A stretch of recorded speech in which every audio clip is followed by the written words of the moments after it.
ಉಪೇಂದ್ರ ರೆಡ್ಡಿ ಅವರು ಇವತ್ತು 11 ಗಂಟೆಗೆ ನಾಮಪತ್ರವನ್ನು ಸಲ್ಲಿಕೆ ಮಾಡ್ತಾರೆ. ನಾಮಪತ್ರವನ್ನು ಸಲ್ಲಿಕೆ ಮಾಡುವಂಥ ಸಂದರ್ಭದಲ್ಲಿ ಯಾರೆಲ್ಲ ನಾಯಕರು ಸಾಥ್ ಕೊಡ್ತಾರೆ ಅನ್ನೋದು ಕೂಡ ಕುತೂಹಲ ಇದೆ. ಈಗ ಉಪೇಂದ್ರ ರೆಡ್ಡಿ ಅವರು ವಿಧಾನಸೌಧಕ್ಕೆ ಆಗಮಿಸಿದ್ದಾರೆ.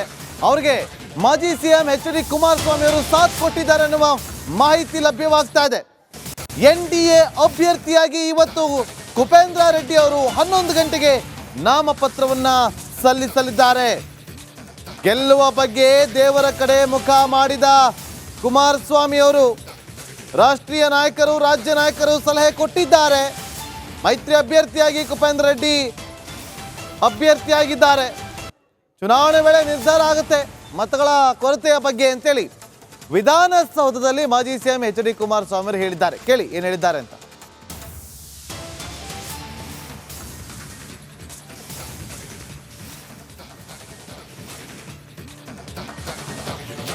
ಉಪೇಂದ್ರ ರೆಡ್ಡಿ ಅವರ ಜೊತೆ ನೋಡಿ ವಿಧಾನಸೌಧಕ್ಕೆ ಎಚ್.ಡಿ. ಕುಮಾರಸ್ವಾಮಿ ಅವರು ಬರ್ತಾರೆ. ಆ ಸಂದರ್ಭದಲ್ಲಿ ಅಲ್ಲಿದ್ದಂಥ ಮಾಧ್ಯಮದವರು ಏನು ಸರ್ ಮತಗಳ ಕೊರತೆ ಆಗುತ್ತಲ್ಲ ಹೆಂಗೆ ಅಂತಂದಾಗ ಚುನಾವಣೆ ವೇಳೆ ನಿರ್ಧಾರ ಆಗುತ್ತೆ ಬಿಡಿ ಅಂತ ಹೇಳಿದ್ದಾರೆ.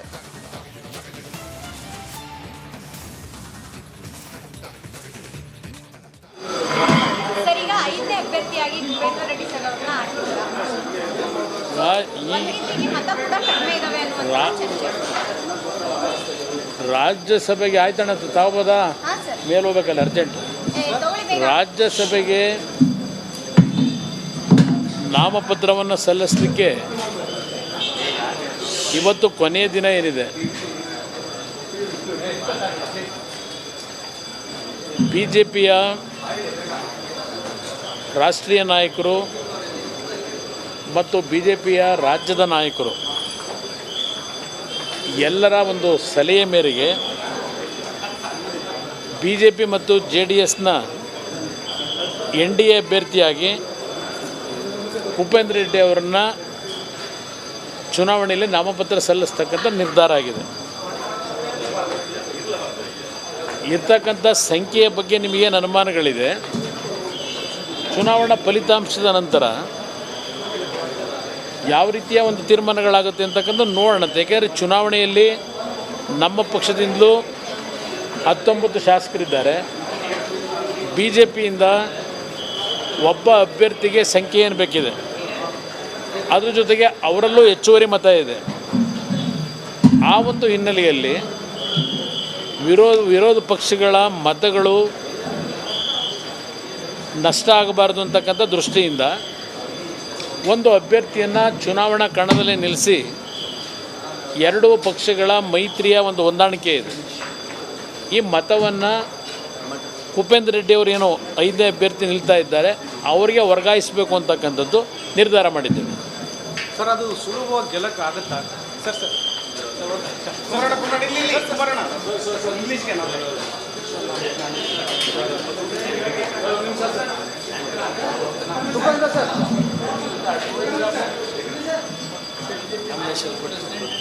ನಾಮಪತ್ರ ಸಲ್ಲಿಸಿ ಅಲ್ಲ, ಶಂಕಲ್ಲೇ ಬಂದಿದೆ, ಸ್ಪೂನಲ್ಲೇ ಬನ್ನಿ ಸರ್.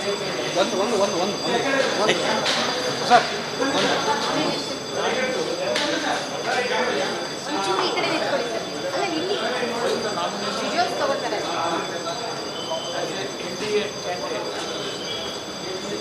Thank you.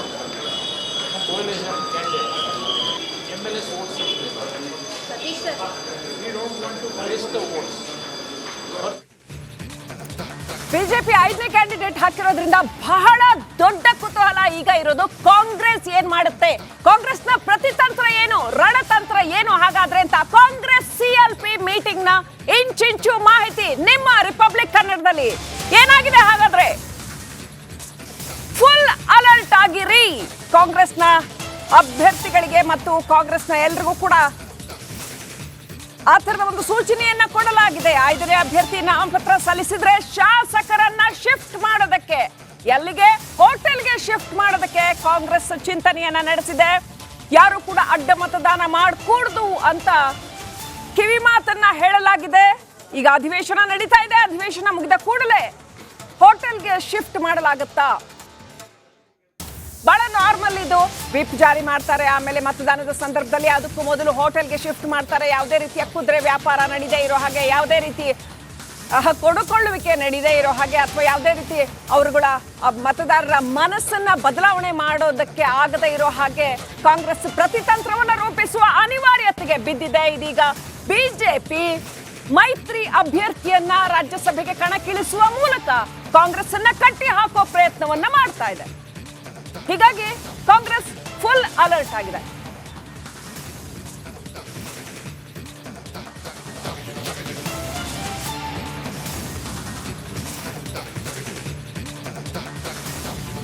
ಬಹಳ ನಾರ್ಮಲ್ ಆಗಿ ನಡೆಯುತ್ತೇನೋ ಎನ್ನುವ ಭಾವನೆಯನ್ನು ಮೂಡಿಸಿದ್ದಂತಹ ರಾಜ್ಯಸಭಾ ಕದನ ಕಣ ಇದೀಗ ಸಾಕಷ್ಟು ಕುತೂಹಲವನ್ನ ಕೆರಳಿಸಿದೆ. ಬಿಜೆಪಿ ಮೈತ್ರಿ ಅಭ್ಯರ್ಥಿಯನ್ನ ಹಾಕುವುದರ ಮುಖಾಂತರ ಕುಪೇಂದ್ರ ರೆಡ್ಡಿ 5ನೇ ಅಭ್ಯರ್ಥಿಯಾಗಿ ಕಣಕ್ಕಿಳಿತಾ ಇದ್ದಾರೆ. ಇದೀಗ ನಾಮಪತ್ರ ಸಲ್ಲಿಕೆ ಮಾಡೋದಕ್ಕೆ ಹೋಗ್ತಾ ಇದ್ದಾರೆ.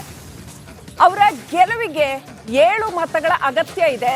ಆ 7 ಮತಗಳನ್ನ ಎಲ್ಲಿಂದ ತರ್ತಾರೆ?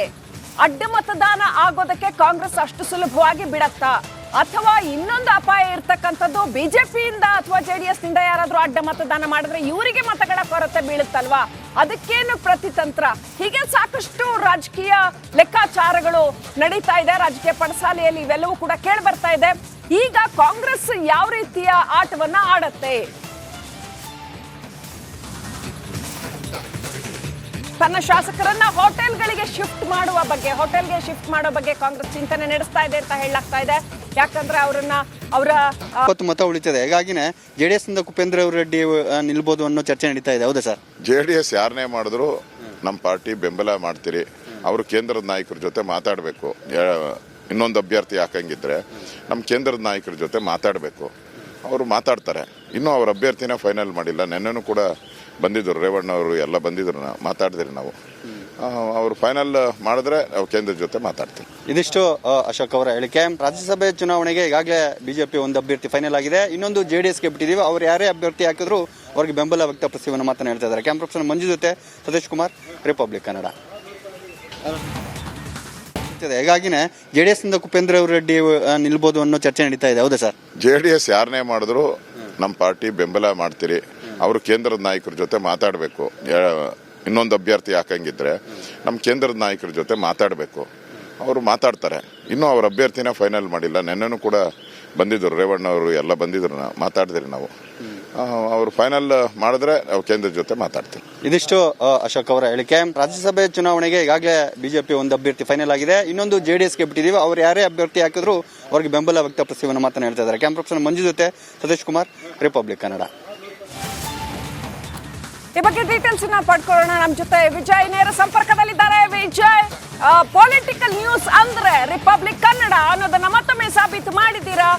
ಈ ಕುರಿತಾದ ಎಕ್ಸ್ಕ್ಲೂಸಿವ್ ಸುದ್ದಿಯನ್ನ ಕೊಟ್ಟಿದ್ದೀರಾ. ರಾಜ್ಯಸಭಾ ಚುನಾವಣೆಯ ಒಟ್ಟು ಈಕ್ವೇಶನ್ ಅನ್ನ ಇದು ಬದಲು ಮಾಡುವ ಎಲ್ಲ ಲಕ್ಷಣಗಳು ಕಾಣ್ತಾ ಇದೆ.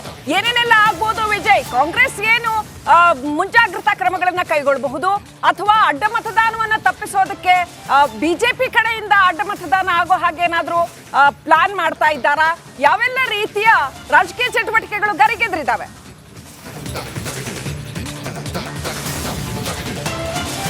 ಶ್ರೀಲಕ್ಷ್ಮಿ, ಮಹತ್ವದ ಬೆಳವಣಿಗೆಯಲ್ಲಿ ರಾಜ್ಯಸಭಾ ಚುನಾವಣೆಯನ್ನ 5ನೇ ಅಭ್ಯರ್ಥಿ ಹಾಕುವ ಮೂಲಕ ಬಿಜೆಪಿ ಮತ್ತು JDS NDA ಅಭ್ಯರ್ಥಿಯಾಗಿ ಇಡೀ ಚುನಾವಣಾ ಕಣವನ್ನು ಕೂಡ ಬದಲಾವಣೆ ಮಾಡಿರುವಂಥದ್ದು, ಚುನಾವಣಾ ಚಿತ್ರಣವನ್ನು ಕೂಡ ಬದಲಿಸಿರುವಂಥದ್ದು. ಯಾರ್ಯಾಕೆ ನಿರೀಕ್ಷೆ ಮಾಡಲಿಲ್ಲ, ಅಂತೆಕಂತೆ ಇತ್ತು, ಆದರೆ ನಿರೀಕ್ಷೆ ಮಾಡಲಿಲ್ಲ.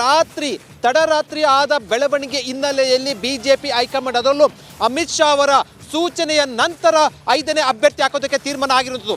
ಮತಗಳ ಲೆಕ್ಕಾಚಾರ ನೋಡಿದ್ರೆ ಬಿಜೆಪಿ ಮತ್ತು JDSನ ಹೆಚ್ಚುವರಿ ಮತಗಳು ಎರಡೂ ಕೂಡ ಮತಗಳು ಕ್ರೋಢೀಕರಣ ಆದರೆ 7 ಮತಗಳು ಬೇಕಾಗುತ್ತೆ ಕುಪೇಂದ್ರ ರೆಡ್ಡಿ ಗೆಲ್ಲೋದಕ್ಕೆ. 7 ಮತಗಳಲ್ಲಿ ಜನಾರ್ದನ್ ರೆಡ್ಡಿ 1 ಮತ ಬರುತ್ತೆ, ಇನ್ನು ಉಳಿದ 6 ಮತಗಳು ಪಕ್ಷೇತರ ಅಭ್ಯರ್ಥಿ ಅದರಲ್ಲಿ ಬರ್ತಾರಾ ಅಥವಾ ಕಾಂಗ್ರೆಸ್ ಕ್ರಾಸ್ ವೋಟಿಂಗ್ ಆಗುತ್ತಾ ಅನ್ನುವಂಥದ್ದು ಕೂಡ ಸಾಕಷ್ಟು ಈಗ ಚರ್ಚೆಯ ವಿಚಾರ ಆಗಿರುವಂಥದ್ದು. ಪ್ರಮುಖವಾಗಿ ಅಡ್ಡ ಮತದಾನ, ಕುದುರೆ ವ್ಯಾಪಾರಕ್ಕೆ ಸಂಬಂಧಪಟ್ಟಂತೆ ಈಗ ಚರ್ಚೆಯ ವಿಚಾರ ಆಗಿರುವಂಥದ್ದು. ಕಾಂಗ್ರೆಸ್ನಲ್ಲಿ ಅಷ್ಟೊಂದು ಸುಲಭವಾಗಿ ಕೂಡ ಕ್ರಾಸ್ ವೋಟಿಂಗ್ ಆಗುತ್ತಾ ಅನ್ನುವಂಥದ್ದು. ಯಾಕೆಂದ್ರೆ ಸರ್ಕಾರ ಇನ್ನು 4 ವರ್ಷ ಇರುವಂಥದ್ದು. ಆಫ್ಕೋರ್ಸ್ ಕಾಂಗ್ರೆಸ್ ಒಂದು ವೇಳೆ ಏನೋ ಅಡ್ಡ ಮತದಾನ ಆದರೂ ಕೂಡ ಕಾಂಗ್ರೆಸ್ನ ಅಂದರೆ ಶಾಸಕ ಸದಸ್ಯತ್ವ ಶಾಸಕತ್ವ ಸ್ಥಾನ ಏನಿದೆ ಅದು ರದ್ದಾಗೋದಿಲ್ಲ, ಅದಕ್ಕೆ ಯಾವುದು ಕೂಡ ಕುತ್ತು ಬರೋದಿಲ್ಲ.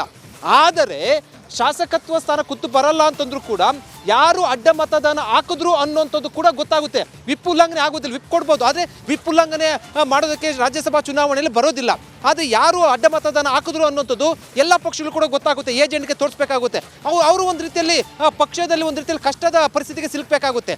ಆದರೆ ರಾಜಕಾರಣದಲ್ಲಿ ಚುನಾವಣೆಯಲ್ಲಿ ಯಾವಾಗ ಏನು ಬೇಕಾದ್ರೂ ಕೂಡ ಆಗ್ಬೋದು. ನಮ್ಮ ರಾಜಕೀಯ ಇತಿಹಾಸವನ್ನು ನೋಡಿದ ನಮ್ಮ ರಾಜ್ಯದಲ್ಲಿ ಈ ಹಿನ್ನೆಲೆಯಲ್ಲಿ ಈಗ ಕುಪೇಂದ್ರ ರೆಡ್ಡಿ ಅವರು ನಾಮಪತ್ರ ಸಲ್ಲಿಸೋಕ್ಕೆ ಮುಂದಾಗಿರುವಂಥ ಹಿನ್ನೆಲೆ ನಿರ್ಧಾರ ಮಾಡಿರುವಂಥ ಹಿನ್ನೆಲೆಯಲ್ಲಿ 27ನೇ ತಾರೀಕು ಚುನಾವಣೆ ನಡೆಯುವಂಥದ್ದು, ಯಾರು ಕ್ರಾಸ್ ವೋಟಿಂಗ್ ಮಾಡ್ತಾರೆ ಅನ್ನುವಂಥದ್ದು ಈಗ ಸಾಕಷ್ಟು ಕುತೂಹಲ ಕೇಳಿಸಿರುವಂಥದ್ದು. ಒಂದು ರೀತಿಯಲ್ಲಿ ರಾಜಕೀಯ ಚಟುವಟಿಕೆ ಕೂಡ ಬದಲಾವಣೆ ಆಗಿರುವಂಥದ್ದು. 25 ಥ್ಯಾಂಕ್ ಯು ವಿಜಯ್.